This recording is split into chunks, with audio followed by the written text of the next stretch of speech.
어제 우리는요, 예수님께서 12년 동안 혈루증을 앓고 있었던 그 여인을 고쳐주시고 이제 원래 가던 길 회당장 야이로의 딸을 고치러 그렇게 급히 발걸음을 옮기시는 것을 보게 됩니다. 회당장의 딸이 죽어가고 있다라는 급한 소식을 먼저 전해 듣고 가는 중에 혈루증 여인을 만난 것이죠. 그래서 더 이상 지체할 수 없습니다. 그래서 발걸음을 빨리 해서 그 집으로 가고 계셨습니다. 이 회당장 야이로는 예수님 곁에 서서 어떤 생각을 했을까요? 너무 조급해서 견딜 수가 없었습니다. 예수님이 이 부정한 여인, 이 여인의 병을 고쳐주기 위해서 발걸음을 멈추시고 그녀를 찾으시고 또 마침내 그녀와 대화하는 그 시간이 너무 안타깝고 고통스럽게 느껴지는 겁니다. 애가 탔습니다. 주님, 좀 빨리 좀 마무리하시고 우리 집으로 가셔야 될 텐데, 내 딸이 지금 죽어가고 있는데, 근데 주님은 급한 기색이 없으십니다. 그 부정한 여인을 고쳐주시고 끝까지 붙잡고 얘기하시는 거예요. 딸아, 내 믿음이 너를 구원하였도다. 이제 평안히 가라. 사실 야이로는요, 그 동네의 회당장이기 때문에 혈루증 여인에 관한 소식을 알고 있었으리라 그렇게 생각이 듭니다. 그러나 이 예수님의 옷자락을 붙잡고 그분 발 앞에 엎드린 그 여인의 모습, 그 여인의 얼굴은 그때 처음 봤던 것이죠. 회당장의 역할과 의무가 무엇이겠습니까? 그 동네에서 거룩한 신앙 공동체, 거룩한 예배 공동체를 지켜내는 일이 회당장의 역할입니다. 그래서 부정한 사람들, 예배를 방해하는 사람들, 혹시 하나님께 나아오긴데 방해되는 사람들을 막고 출입하지 못하도록, 또 부정이 전이되지 못하도록 그렇게 유대인들을, 이스라엘 백성들을 보호할 책임이 회당장에게 있었다는 것이죠. 물론 하나님의 말씀을 연구하고 묵상하고 또 회당에서 그 말씀을 가르치는 역할도 있지만, 거룩한 이스라엘 공동체, 예배 공동체를 더럽히고 부정케 하는 사람들을 막는 역할도 회당장이 하고 있었습니다. 그 여인의 사정이 딱하고 좀 불쌍하다, 그 소문을 듣고 그런 생각은 했지만은 그 여인은 이미 하나님께 버림받은 부정한 여인이다. 율법에 의하면 출입을 금하게 되어 있고 우리와 접촉을 하면 안 되는 그런 여인이기 때문에 어쩔 수 없다. 그 여인은 어쩔 수 없다. 그 인생 불쌍해도 우리가 어떻게 할 방법이 없다. 그런 생각을 하고 있었습니다. 그런데 지금 주님은 어떻게 하고 계십니까? 답답하게도 하나님께서 버림받은 그 여인을 향해 너무 과도한 관심을 보여주고 있는 것 같아요. 그 여인의 이야기를 들어주고 그 여인의 연약함을 치유해 주고 계십니다. 무리 속을 뛰쳐나와서 그 부정한 손을 내밀어서 주님의 옷을 꽉 붙잡은 그 여인이 바들바들 떨면서 자신의 이야기를 하고 있을 때 회당장은 너무 답답한 거죠. 지금 생사를 넘나드는 딸의 그런 상황들, 그것을 생각하면은 지금 이 여인의 이야기를 들어줄 시간이 없는 거예요. 막 재촉하고 예수님 그만 멈추십시오, 좀 제발 가주십시오라고 이야기를 하고 싶지만 그렇게 하지 못하고 마음속으로만 발을 동동 구르고 있었습니다. 이 회당장은 정말 오늘 하루 정말 분주하게 뛰어다녔죠. 배가 이제 바닷가로 들어온다라는 소식을 듣자마자 예수님이 그 배에 타셨고 우리 마을로 오신다라고 이야기를 듣자마자 정신없이 예수님께로 뛰어갔습니다. 나인성에서 과부의 죽은 아들을 살려주셨던 그분, 백부장의 종을 말씀만으로 치유해 주셨던 그분, 회당 안에서 오른손 마른 자를 깨끗하게 하셨던 그분이라면 죽어가는 내 딸을 분명히 살려주실 수도 있다. 확신에 차서 심장이 터져라 달려왔고 배가 정박해 있는 모든 곳을 샅샅이 다니면서 주님을 만나고자 뛰어다니고 있었습니다. 그리고 마침내 주님을 발견하고는 뛰어와서 주님 앞에 무릎을 꿇습니다. 체면이고 뭐고 사회적 지위고 뭐고 그게 중요한 게 아닙니다. 내 어린 딸이 죽게 되었습니다. 주님 고쳐주십시오. 저희 집에 와주십시오. 그리고 오셔서 그 위에 손을 얹어주십시오. 그리고 그로 구원을 받게 해주십시오. 이렇게 회당장답게 말도 조리 있게 또 논리적으로 차근차근 예의를 잘 갖춰서 주님께 간곡하게 부탁을 드렸습니다. 나의 위치와 또 나의 상황을 주님이 아신다면 내 태도를 봐서라도 내 죽어가는 딸을 먼저 고쳐주셔야지 지금 저 부정한 여인에게 시간을 쓰고 계시다니, 길에서 이렇게 아까운 시간을 낭비하고 계시다니 너무 안타까운 마음이 들었습니다. 예수님께서 혈루병 여인을 고쳐주시고 그녀에게 축복해 주십니다. 샬롬하고 하늘의 놀라운 평강을 허락해 주시고 일상을 회복해라 라고 말씀을 해주셨죠. 놀랍게도 이 여인의 유출이 멈추고 예수님에게서 능력이 유출이 되었습니다. 마치 자신의 몸과 피를 십자가에서 다 쏟으시듯이 그렇게 아낌없이 부정한 여인, 소외당한 여인, 연약한 여인에게 자신의 생명을 내어주신 것입니다. 그 생명을 불어받은 그 여인은 기뻐하면서 온전케 된 놀라운 기적을 경험하면서 주님을 계속 따라가게 되었죠. 이제 예수님께서 회당장 야이로의 급한 인도함을 받고 그 집으로 다시 출발을 하셨습니다. 그런데 회당장의 집은 가까운 편이 아니었습니다. 마을 어귀에 가난한 그런 서민들의 그런 집들을 통과해서 높은 곳으로 이동해야 됩니다. 가버나움의 부유층들은요, 갈릴리 바다가 보이도록 집을 지었기 때문에 높은 곳에 위치해 있었습니다. 서민들의 바닷가 근처의 움막집 같은 그런 위치하고는 다른 곳에 있었죠. 높은 곳으로 가야지만이 비로소 회당장 야이로의 집이 보이게 됩니다. 그때 회당장의 집에서 사람들이 달려와서 이렇게 얘기를 합니다. 당신의 딸이 죽었나이다.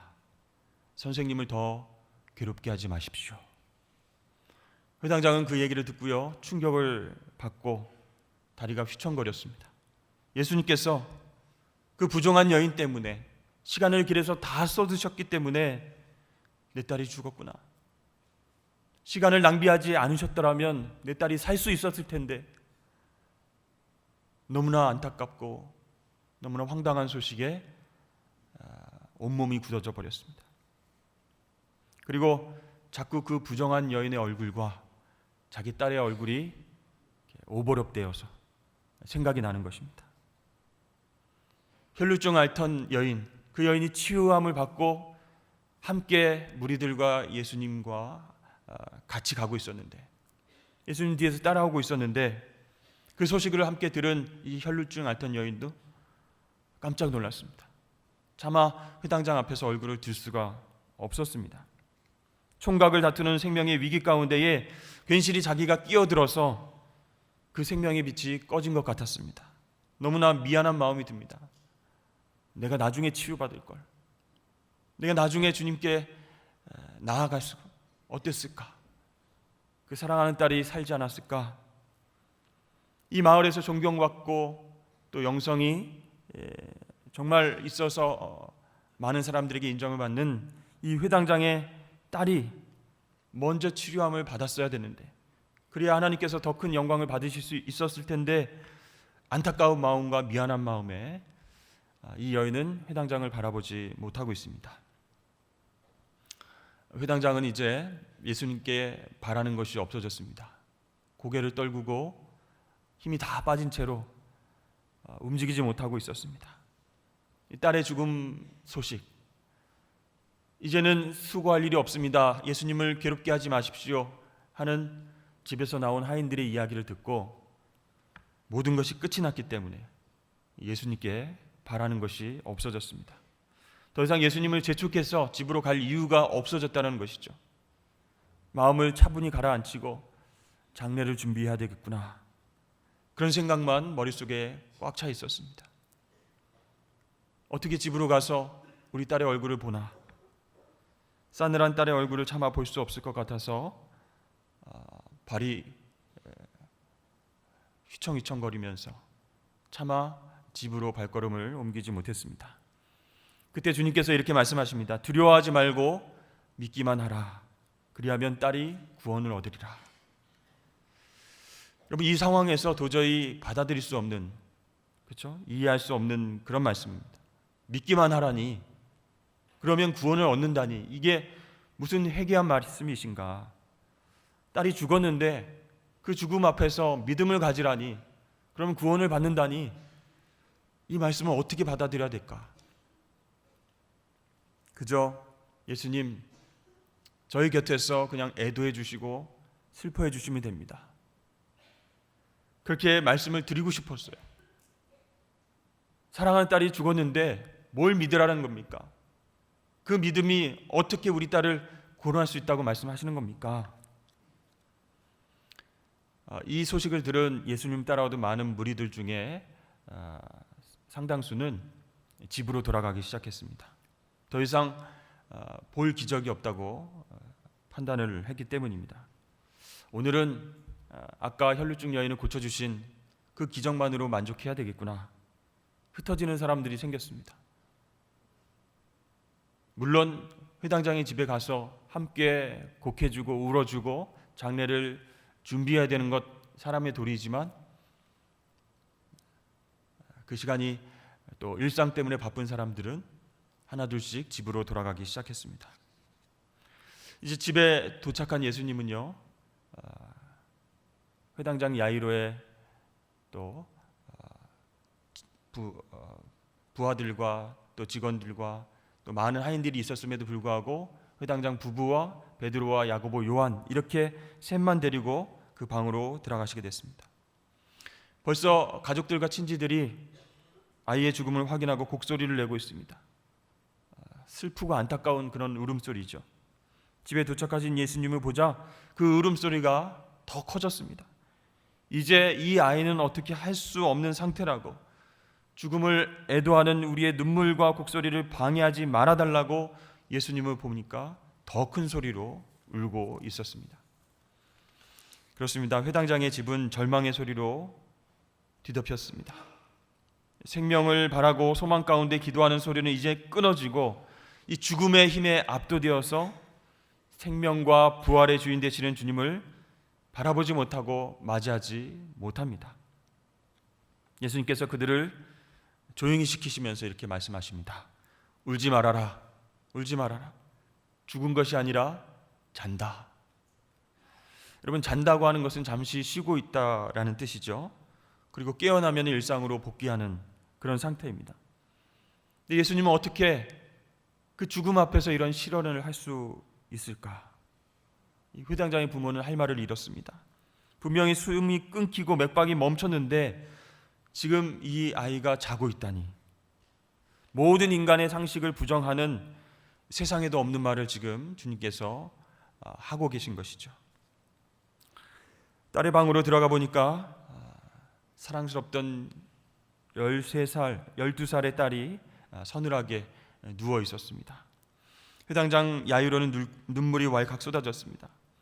바쁘게 주님을 모시고 오는 길에 치유받은 그 혈루증 여인, 그 여인을 보면서 마음은 조급했지만 그래도 가능성이 있겠다, 주님만 모시고 가면 깨끗함을 받을 수 있겠다, 그나마 소망을 가졌었는데 이제 딸의 죽음 앞에서 아무것도 할 수 없는 이 아비 회당장은 눈물을 흘리면서 딸의 침대 앞에 엎드려 있습니다. 자신의 무능함과 더 부지런을 떨지 못하는 어리석음 때문에 내 딸이 죽은 것 같아서 가슴을 치면서 울면서 통곡합니다. 그런데 예수님은요, 그 회당장 야이로의 마음과는 정반대인 것 같습니다. 얼굴이 평안하십니다. 정말 예수님은 이 딸이 잔다고 생각하시는 것 같았습니다.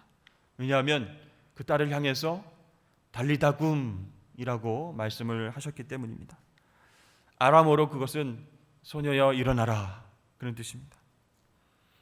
그때 그 말씀을 들은 이 싸늘해진 이 소녀가 후 하면서 숨을 내쉬더니 침대에서 일어나 앉았습니다. 회당장과 그 아내는 소리를 지를 뻔했습니다. 조금 전까지 싸늘하게 식었던 몸이 따뜻해지고 엄마 아빠를 향해서 숨을 내쉬고 있는 그 딸의 모습을 본다는 것이 믿겨지지 않았기 때문입니다. 정말 주님의 말씀처럼 이 아이가 자고 있었던 것일까? 아니면 죽었다가 정말 살아난 것일까? 놀라운 기적과 하나님의 은혜 앞에서 그들은 아무 말도 하지 못하고 하나님께 기쁨과 감사의 기도를 올려드리면서 눈물을 흘리고 있었습니다. 그때 주님께서 웃으시면서 이 아이에게 먹을 것을 줘라 그렇게 말씀을 하십니다. 며칠 동안 먹지 못하고 또 고열과 고통으로 말라갔던 딸아이가 이제는 완전하게 회복되어서 지금 영양 공급이 필요한 상태니 밥을 지어다 먹여라, 먹을 것을 갖다 주라, 그렇게 말씀하시는 거예요. 회당장은 얼른 사람을 시켜서 밥을 준비시킵니다.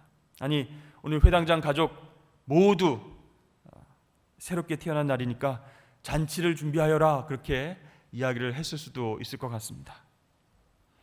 오늘 야이로는요, 아침부터 지금 이 시간까지 정말 바쁘게 뛰어다녔죠. 정신없이 주님을 찾아서 뛰어다녔습니다. 바닷가에 도착한 배를 샅샅이 뒤지면서 주님께서 내리시기만을 기다렸습니다. 그리고 주님을 만났을 때는 체면도 불사하고 사회적 지위도 마다 않고 무릎 꿇어서 간청했죠. 제 딸을 고쳐주십시오. 우리 집으로 와주시고 안수해 주시면 구원받을 것입니다. 이렇게 진실한 믿음을 주님 앞에 보여드렸습니다.